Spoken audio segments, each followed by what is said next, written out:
esta segunda parte de nuestro encuentro, recordando cuestiones que quedaron del encuentro pasado vinculadas a la importancia del cuidado de nosotros mismos para poder acompañar y cuidar con calidad, ¿no es cierto? Porque muchas veces podemos hacerlo, pero como una carga, como un esfuerzo.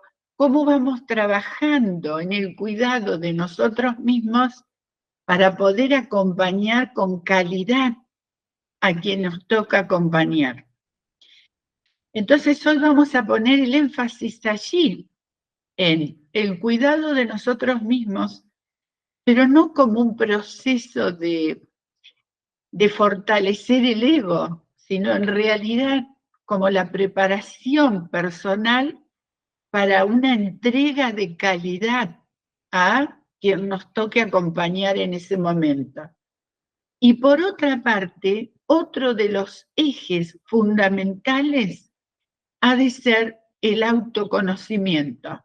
Como si tomáramos hoy dos aspectos puntuales: la importancia del cuidado a nosotros y además el autoconocimiento como un pilar fundamental para este acompañamiento.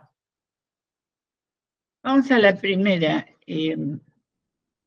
Vamos a ver acerca del cuidado. Van a ver que debajo de cada diapositiva aparecen las referencias bibliográficas, por si ustedes en algún momento quieren profundizar, quieren ir a los autores. Me pareció sumamente importante poner debajo de cada una, por más que yo vaya agregando mis ideas, mis aportes, pero la base de dónde está tomada. Entonces, esto, fíjense que está tomado de un hermano marista, quien cuida a los cuidadores, y él dice que solo un cuidado diligente. Yo busqué qué sinónimo más cotidiano tenemos de diligente. Solo un cuidado eficiente, eficaz, podrá ayudarnos a nosotros mismos y a los demás. Pensemos que es imposible, sin un cuidado personal, querer acompañar de manera apropiada, porque desde lo psicológico estaríamos sin querer cayendo en cierta omnipotencia. Porque ¿quién puede acompañar sin saber que muchas veces flaquea y que necesita que lo acompañen y que necesita una persona para hablar, que lo acompañe espiritualmente, que lo acompañe en sus propias crisis vitales? Entonces pensemos, lo eficiente supone tenerme en cuenta como una persona vulnerable también, que está en este momento entregada a cuidar.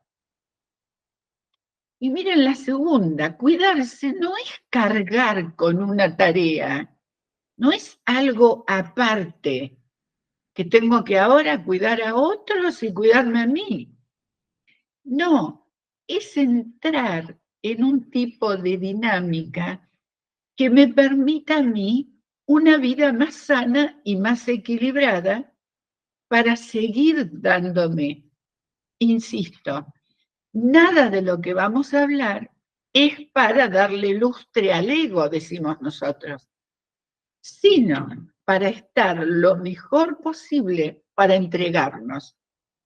Miren, en el psicoanálisis se decía ya tiempo y hace lejos que somos como un instrumento que debe estar lo suficientemente afinado para en realidad ir sonando acorde al tiempo y acorde a la orquesta que vamos acompañando. Se trata entonces de una vida equilibrada y sana, que vamos a ver después, más adelante, con qué tiene que ver.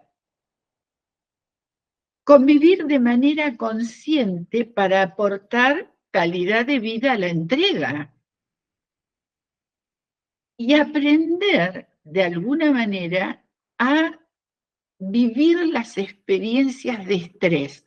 Miren lo que digo, vivir el estrés y no manejar el estrés. Porque manejar el estrés muchas veces tiene que ver con no quererlo sentir. Y en realidad, de sentirlo, lo abordamos. Empecemos a utilizar la palabra abordar el estrés en lugar de controlar el estrés.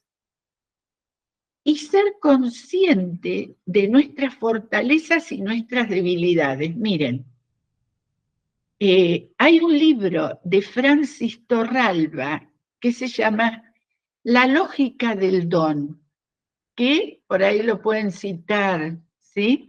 En el aula virtual, porque la lógica del don, basada en la parábola de los dones, también tiene mucho que ver con que hay momentos de la vida en los que nos tenemos que respetar, porque tal vez no sea el momento más oportuno para entregarme en una situación de cuidado de los otros. Francis Torralba dice, uno puede no tener capacidad de cuidar porque en realidad está muy centrado en sí mismo, porque no tiene posibilidades en realidad de cuidar.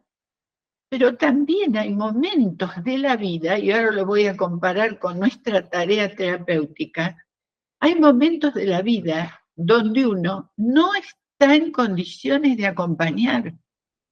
Y tenemos que ser muy conscientes de esto. ¿Qué momentos?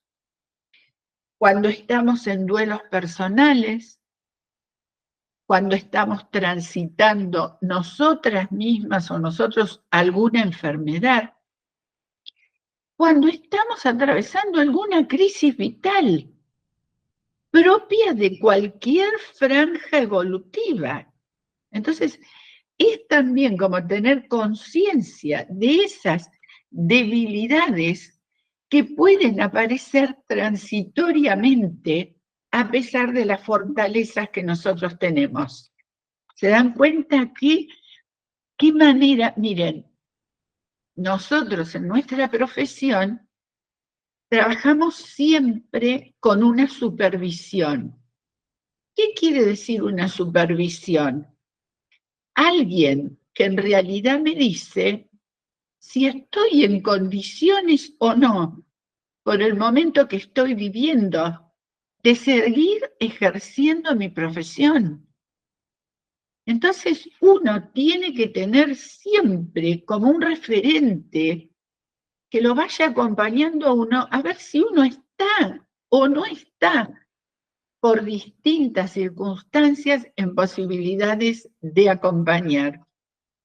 Pienso mucho en los distintos duelos que podemos estar viviendo, no solo duelo por personas, duelos por idealizaciones, duelos por desilusiones, crisis vocacionales, que harían que en realidad uno no estuviera transitoriamente en condiciones de acompañar.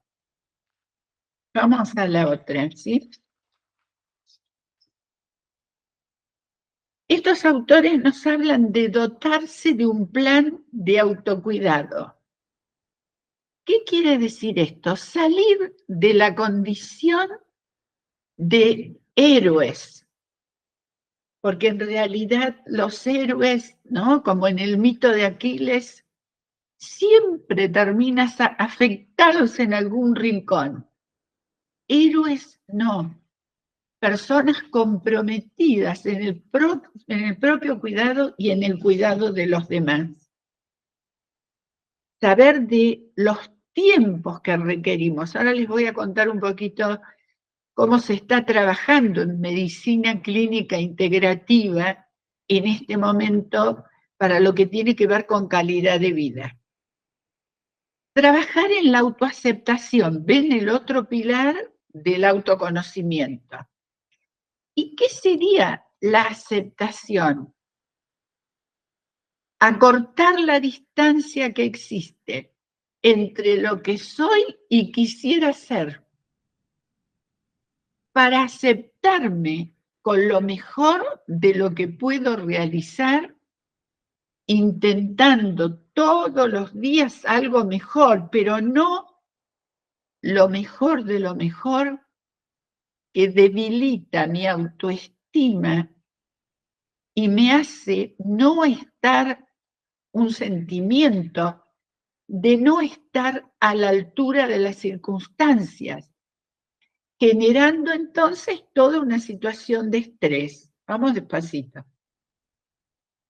Tener en cuenta la capacidad de disfrutar. Miren, hoy en día se está hablando de la longevidad y la calidad de vida como el respeto del tiempo del descanso, el del tiempo del ocio, de las distracciones, del contacto con la naturaleza y un tipo de alimentación.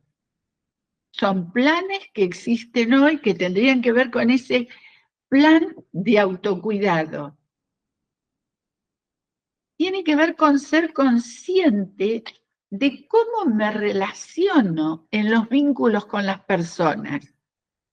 Y acá la inteligencia espiritual nos aporta grandes elementos, porque uno de los pilares de las dimensiones es la toma de distancia. ¿Y de qué me sirve la toma de distancia? Me sirve para ver qué siento con esta persona con la que estoy y por qué lo siento. ¿Por qué me está afectando de esta manera? ¿Qué es este vínculo en mi vida que también tiene que ver con el autoconocimiento y con los dolores primordiales que pudimos haber vivido en algún momento?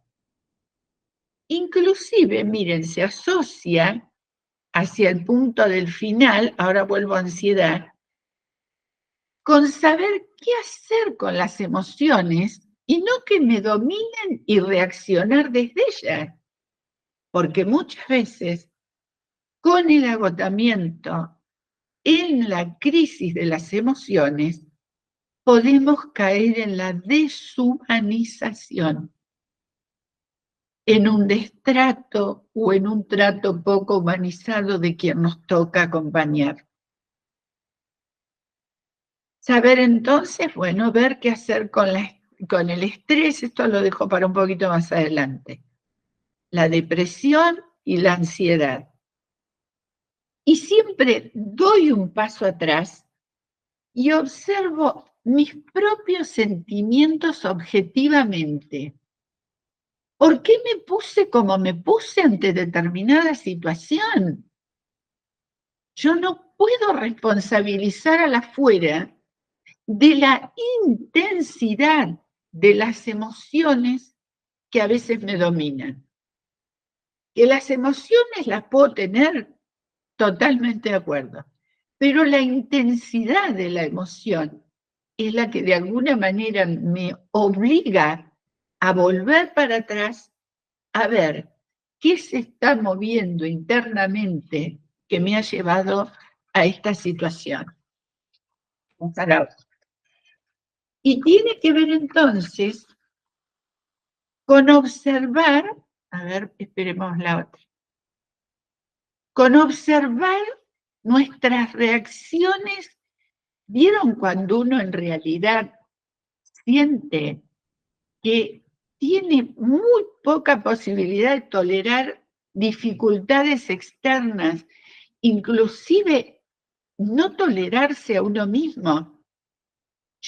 Hay gente que a uno le expresa su malestar diciendo, no me aguanto ni sola, ni solo. Entonces, ¿qué pasa con esa reacción? Con la urgencia, digamos que la urgencia, y ahora voy a poner un ejemplo concreto, de los acontecimientos no me impida objetivar mis reacciones. Y voy a poner un ejemplo muy duro acá, que es la vulgarización del lenguaje. No solo el trato, el destrato, la falta de delicadeza y a veces lo vulgar del lenguaje en determinadas situaciones. Esta vulgarización, diría Sensini, inicia como un plano inclinado que se sabe dónde comienza, pero no se sabe nunca dónde termina, y uno tiene que poder detener ese proceso. Y es lógico que muchas veces nos pase, porque somos humanos. Pero, ¿qué es lo esencial? Detener, si esto ocurre, los niveles de irritabilidad, los niveles de intolerancia puestos de manifiesto en malos gestos verbales, en un lenguaje que cada vez se vuelve más vulgar, en situaciones que nadie eligió para una vida y menos para una vida consagrada. No perder la perspectiva y no perder el control. Y siempre contar con alguna persona con la que puedo hablar. Sea dentro, yo puse acá mi acompañante espiritual, algún hermano o hermana de comunidad. Esto de, bueno, si existe un psicólogo, pero no es estrictamente necesario, pero sí que yo tenga alguien con quien confrontar cuando en determinado momento voy viendo que voy viviendo cosas que ya no quiero vivir ni quiero experimentar. Darse tiempo para reflexionar. Y es como, ¿vieron? Esa revisión que uno hace de alguna manera al final del día. ¿Qué fue? ¿Qué pasó? ¿Qué pasó con la mano de Dios en mi vida hoy? ¿Cuáles son mis cansancios puntuales que tengo que revisar? Inclusive, llamar a las cosas por su nombre. Miren esto. Y si estoy deprimida, no decir que estoy bien. ¿Cómo estás? Bien, bien, bien. Siempre bien. Uno no puede estar sin estallar en algún momento. Entonces, muchas veces sentimos que no podemos más, pero avanzamos. Y avanzamos sin ponerle nombre a las cosas. Y avanzamos, como dice Sensini, con automatismos y compensaciones, con distintos tipos de adicciones, con distintos tipos de cuestiones que compensan ese no estar bien, pero que siempre decimos que estamos bien. Que vamos a ver ahora también con qué tiene que ver más adelante, porque está muy relacionado con el síndrome del burnout. Entonces, esto de decir siempre que sí es no, que sí a lo que me piden también, pero que estoy bien, siempre bien, y en algún momento uno tiene que poder expresar bien que de alguna manera está cansada, que de alguna manera necesitaría unos días para otra cosa, que es ponerle palabras a la vulnerabilidad propia, salir de lo heroico, ¿no? Vamos a la otra. ¿Cuándo surge el estrés? El estrés surge cuando yo experimento y percibo, miren qué palabras vinculadas a la subjetividad. Experimento y percibo, porque a veces cuando uno está bien, probablemente no experimenta y percibe eso, sino que de buen gusto puede seguir haciendo. Porque miren, una de las claves de estar bien es que uno hace muchas cosas sin tanta queja, sin tanto cansancio. Y en todo caso, como dice el Papa Francisco, se me cansará el cuerpo, pero el alma no. Cuando todo me empieza a pesar, es que estoy experimentando y percibiendo que las demandas me están superando. ¿Y qué pasa en esto? Suele culparse al de afuera, que no se da cuenta que yo no doy más. pero capaz que yo no tuve la posibilidad de decirlo. Y supongo que me tienen que adivinar. Entonces, miren lo que se genera, un responsabilizar a la afuera de lo que yo no puedo decir bien con palabras. Siempre depende de la historia personal, familiar, y frente a este estrés pueden aparecer síntomas orgánicos: agotamiento, dolor físico, una baja en las defensas, riesgo cardiovascular y cognitivo. Pero también hay esos relacionados más a lo físico. ¿Cuáles son los síntomas más psicológicos?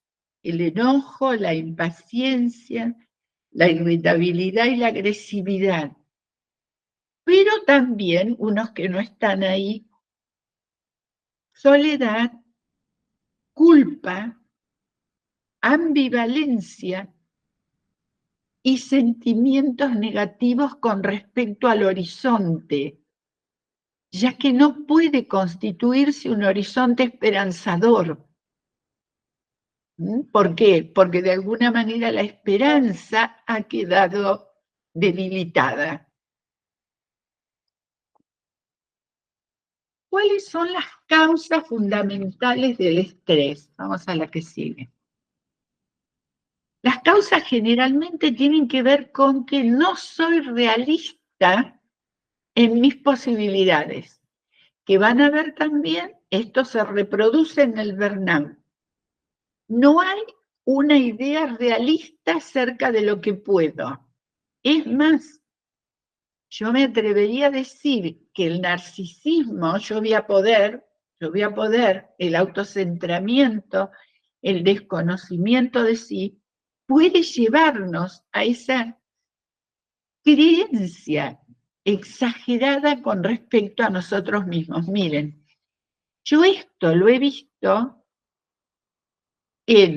no sé si lo comenté el encuentro pasado, pero me parece que sí. En una conferencia que tuve en la CLAR años atrás, donde iba viendo la aparición del cáncer de mama femenino, no lo dije, lo voy a contar en detalle. La aparición del cáncer de mama femenino cuando, con expectativas exageradas e irreales, se comenzaba el servicio de autoridad.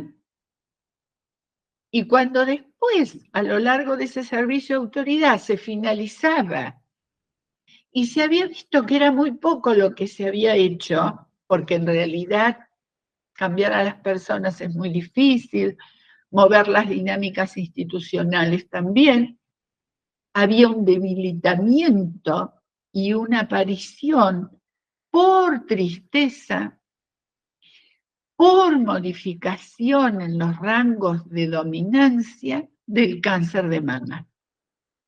Entonces, miren lo delicado de lo que estamos hablando y lo delicado de saber tomar las cosas a tiempo. Otro, buscar permanentemente la aprobación de los otros, una pequeña cárcel. Yo que siempre les nombro a Edith Eger, ella dice que querer conformar a todos debe ser la cárcel más importante del mundo, porque uno entra en lo que se llama en una necesidad neurótica. ¿Qué es lo neurótico? Lo desmedido, de aprobación y afecto por parte de los demás, como generadora del estrés.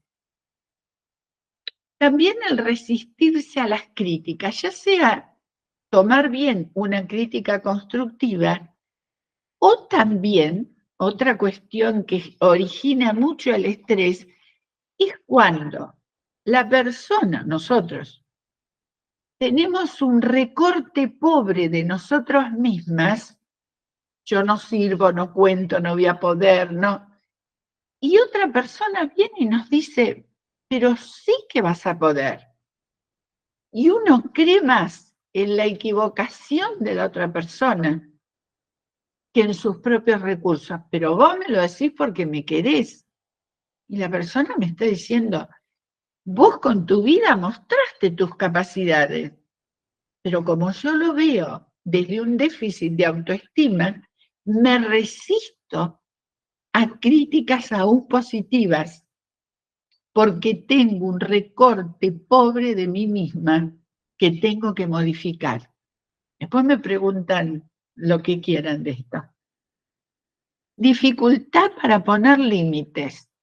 Hoy el primer paciente de esta mañana, un religioso, me decía, es que yo no puedo decir que no, no puedo decir que no. Entonces, en la imposibilidad de decir que no, está también la causa del estrés. Porque, ahora, ¿por qué no decimos que no? Vamos a la otra. Y porque si digo que no, tengo miedo que me retiren el afecto, tengo miedo que me violenten, o en realidad tengo miedo de enojarme yo. Entonces, no es inocente no poder poner límites. Inclusive cuando yo digo no puedo, estoy hablando de que no puedo con todo. Estoy contando mi vulnerabilidad. No es fácil decir no puedo. En cambio, lo otro sí, pero después se termina responsabilizando a quien me sigue pidiendo porque no se da cuenta que no puedo más. Esto lo escucho permanentemente y sobre todo vinculado a la historia personal si se han vivido situaciones de abuso. Y no estoy hablando de abuso sexual, estoy hablando de situaciones de poco respeto por uno. Si uno trae esto en su haber, cada vez que me digan algo que siento que no puedo, voy a decir, no se da cuenta que no puede más. Y uno le tiene que decir, ¿se lo comunicaste? ¿Lo pudiste decir? ¿O es en realidad depositar en otros la propia imposibilidad? Y a ver, ¿dónde estamos? Resistirse, dificultad para poner límites y retener la ira o el enojo. ¿Vieron? Yo siempre bien, yo siempre buena. ¿Y qué hacemos con el enojo? Que el enojo no hay que mostrarlo como violencia, pero sí la agresión sana, que es tan distinta a la violencia, me sirve para poner un límite firme a quien me pide algo que no puedo hacer. Nosotros tenemos que valorizar la capacidad de decir no para en realidad, como dice Ansel Grum, ser capaces de límites sanadores. Pero claro, esto es más complicado que decir siempre que sí, transitoriamente, porque quien dice siempre que sí, miren, hoy trabajando con este religioso, con 45 años ya transitó 2 ACV. Entonces uno dice, sí, sí, sí, sí, sí, sí, sí, ¿por dónde responde el cuerpo? ¿Por dónde el cuerpo dice, no, hasta acá? Entonces, esto tiene que ver con el cuidado de nosotros mismos.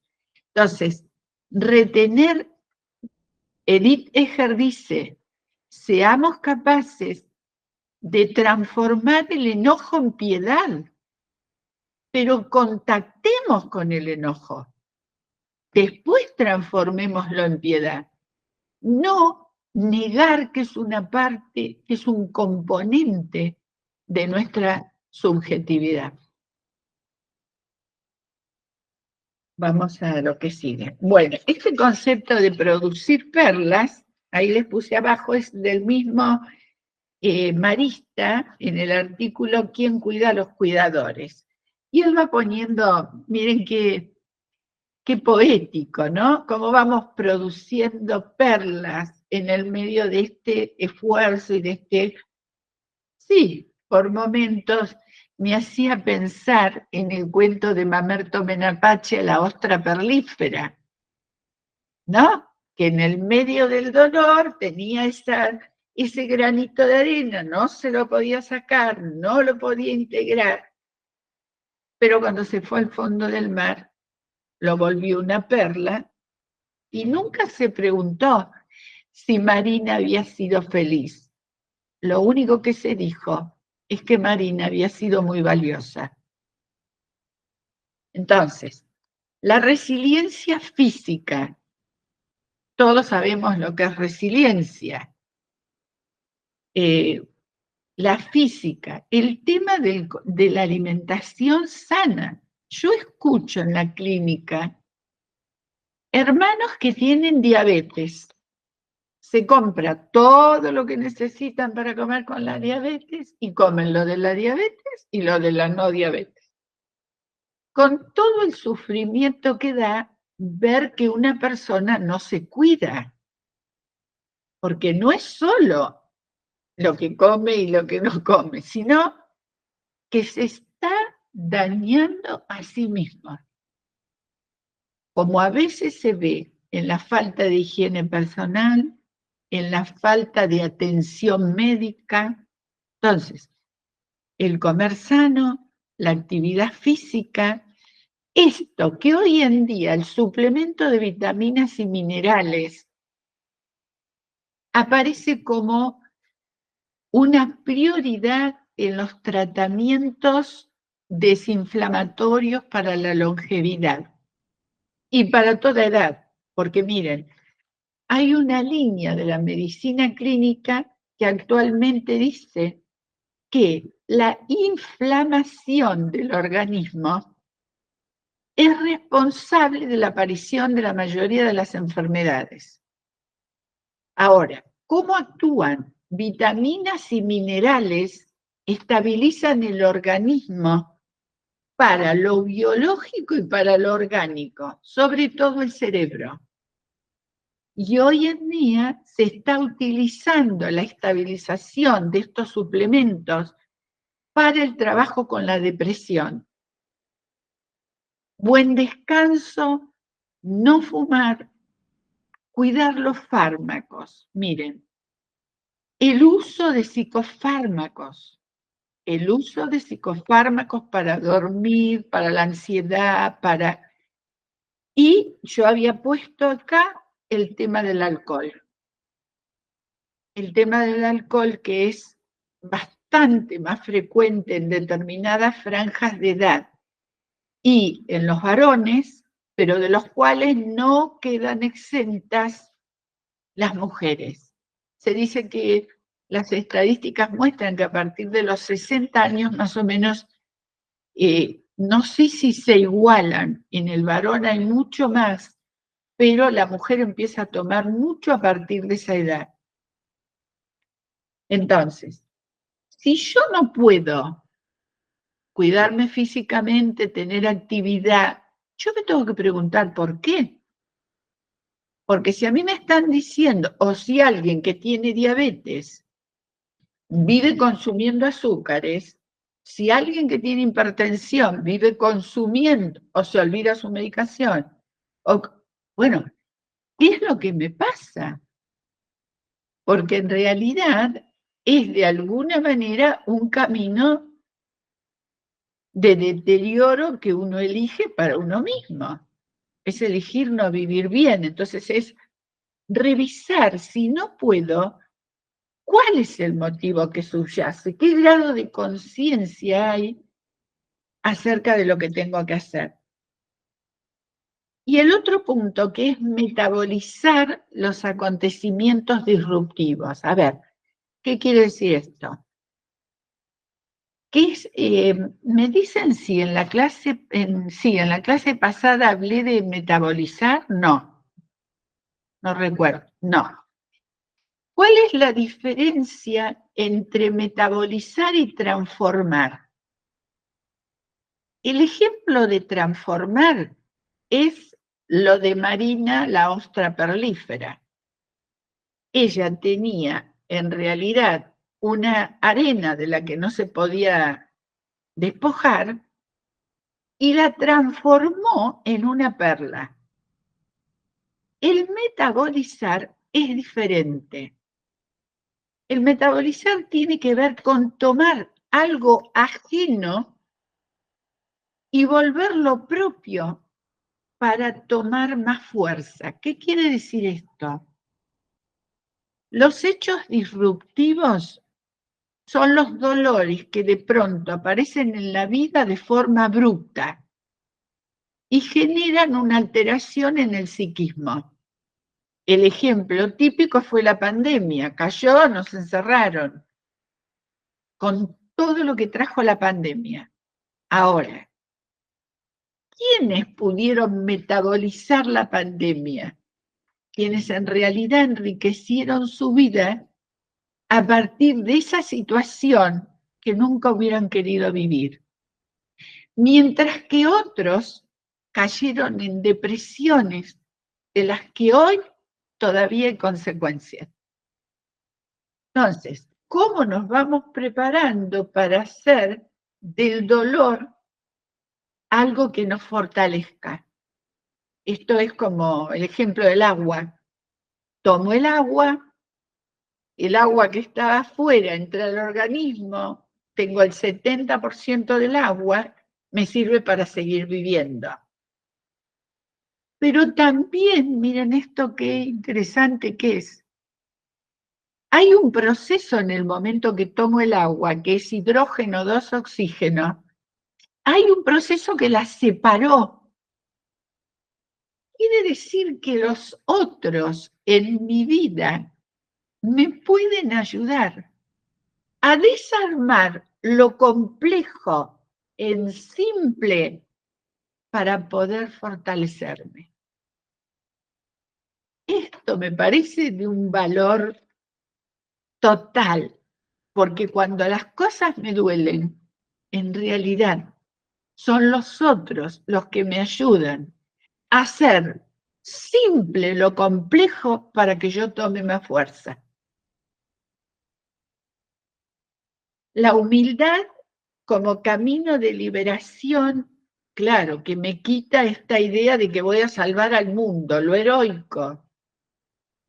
Cada uno de nosotros hará lo mejor de lo que puede en cada momento, ¿no? Pero la idea es salvar al mundo. Por eso hay que priorizar el trabajo en equipo.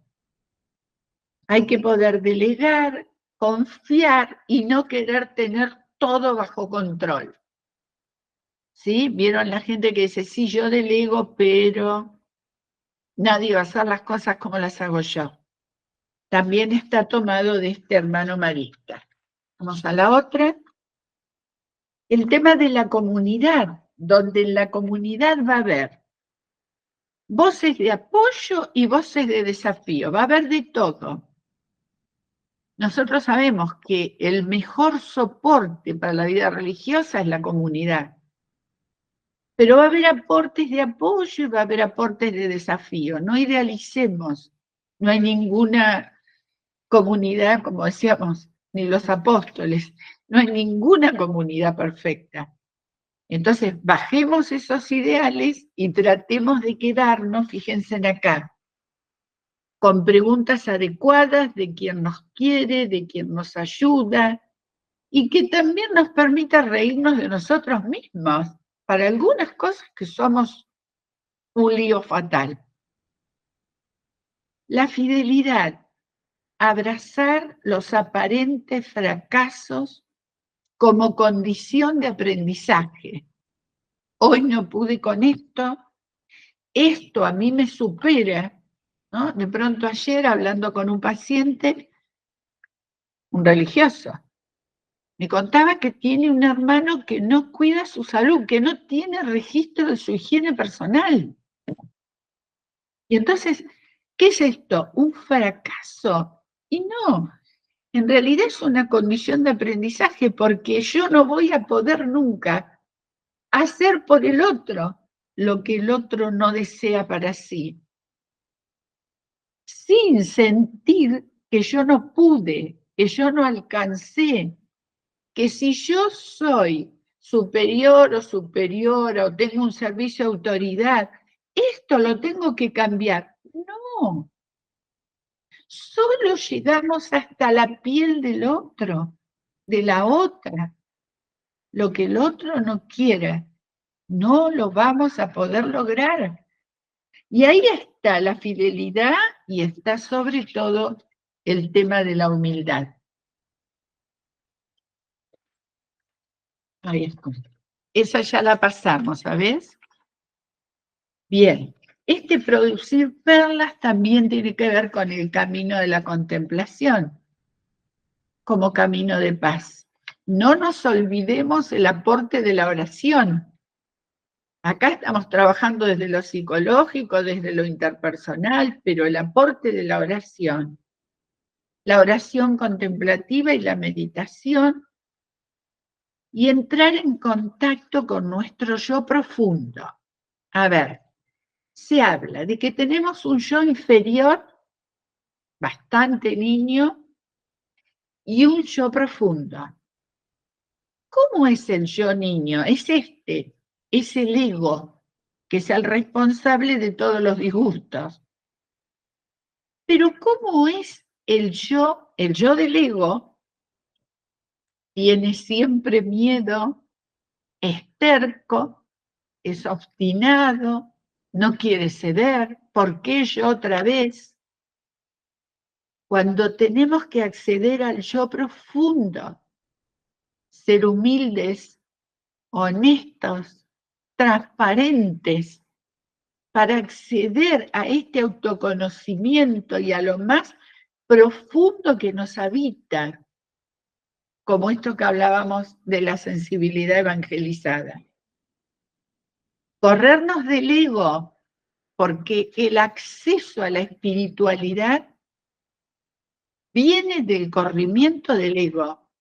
Y pensemos, esto me permito esta reflexión, ¿por qué el Papa Francisco hace tanto énfasis en el autocentramiento?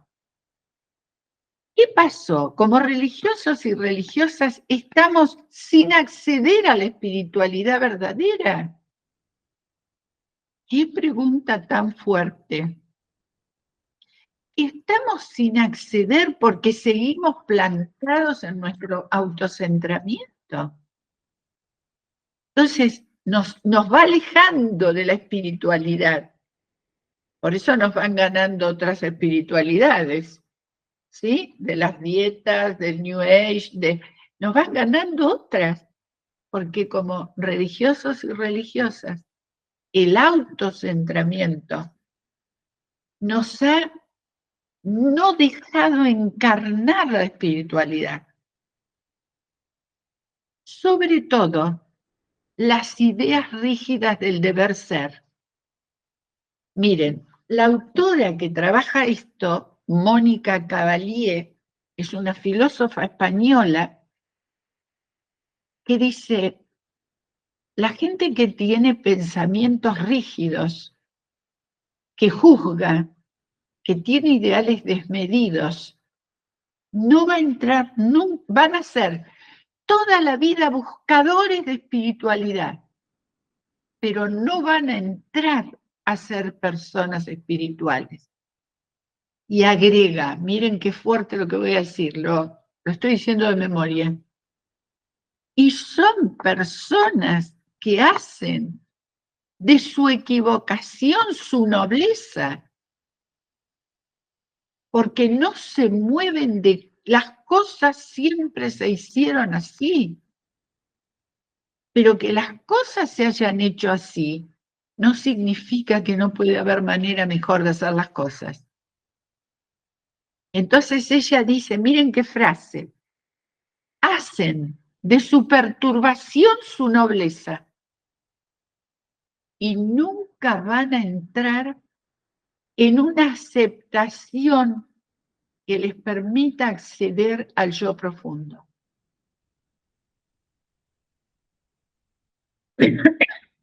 Y luego, bueno, cuidar de uno como clave para una vida plena y el servicio a los demás. Ahora, vamos despacito con esta. Hay un modelo integrador, está tomado del libro que usamos la semana pasada. Hay un modelo integrador del impacto psicológico que tiene el proceso de cuidar.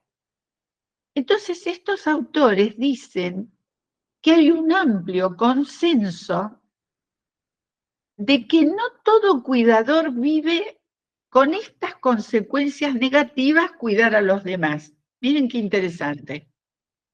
Ojo, no podemos generalizar que cuidar siempre nos va a hacer entrar en depresión, en malestar, en cosas negativas. Es más, dicen, según este modelo de integración, algunos pueden encontrar en el cuidar consecuencias positivas. Miren qué alentador que es lo que ellos plantean. ¿Cuáles son los factores que tendrían que ver en la persona? Miren, en la consecuencia, vayamos al punto final. En la consecuencia para el cuidador, la persona cuidada y la familia.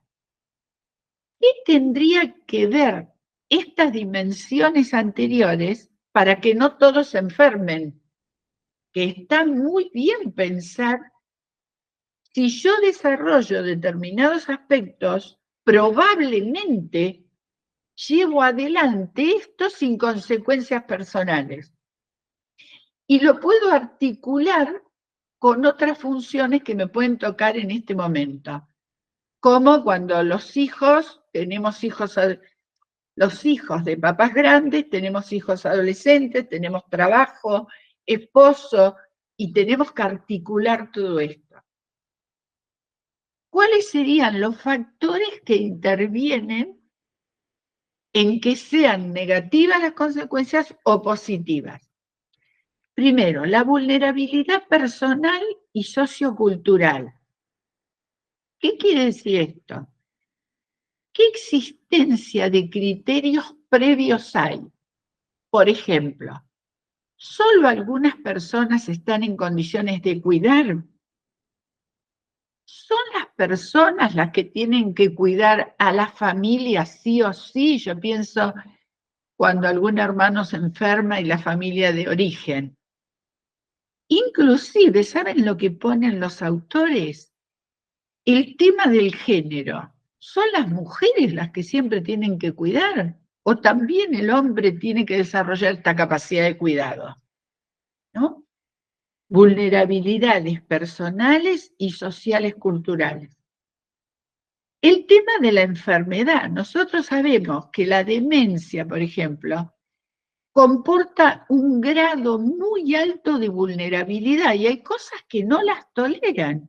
Por ejemplo, el cambio de contexto, que no se les responda de manera inmediata a lo que necesitan, momentos que tienen de mucho enojo porque aparecen todas las ideas paranoides.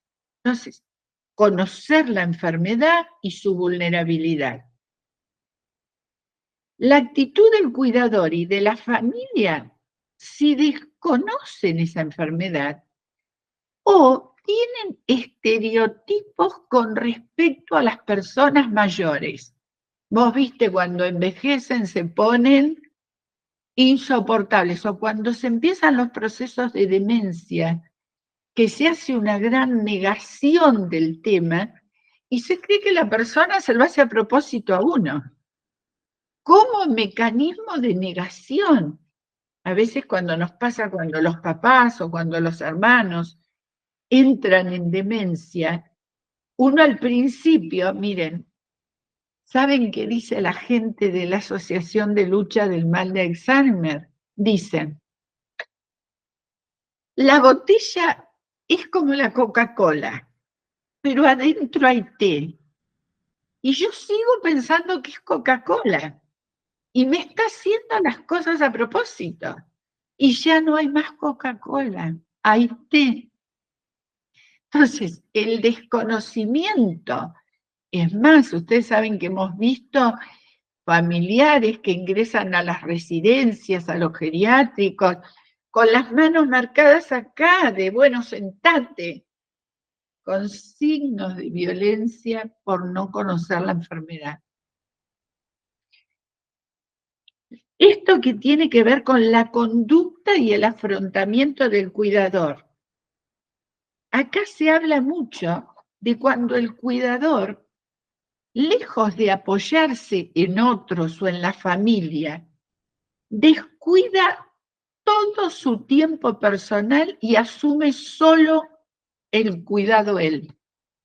Deja el descanso, deja los momentos de ocio, se descuida a sí mismo y también sería un factor de las consecuencias negativas.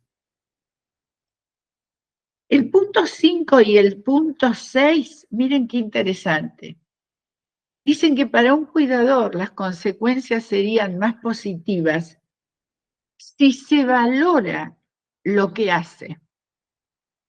Si se valora lo que hace, sería menor la sobrecarga del cuidado. Si lo valora, ¿quién? La persona a la que cuida, si está en condiciones cognitivas apropiadas, y la familia.